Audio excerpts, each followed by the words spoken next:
सभापती राम शिंदेंसाठी पुन्हा कायदा बदलला। आता थेट निवडलेल्या नगराध्यक्षास सदस्यत्व, मताचाही अधिकार, मंत्रिमंडळाचा निर्णय।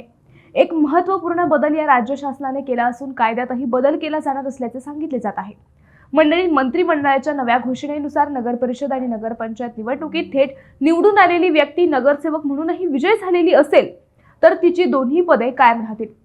राज्य मंत्रिमंडळाच्या बुधवारी झालेल्या बैठकीत हा निर्णय घेण्यात आला।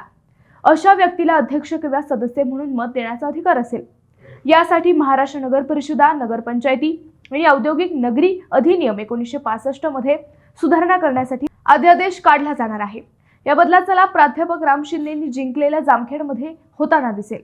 एखादी व्यक्ती थेट नगराध्यक्ष म्हणून निवडून आलेली असेल व त्याच वेळी एखाद्या वॉर्डातून ती नगरसेवक म्हणूनही विजयी झाली असेल आणि नगराध्यक्ष म्हणून तिच्यावर अविश्वास प्रस्ताव मंजूर झाला तरी ती नगरसेवक म्हणून काम करत राहील।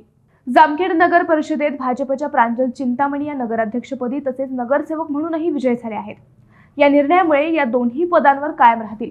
या निर्णयात जामखेडची भूमिका महत्त्वाची असल्याचे बोलले जात आहे।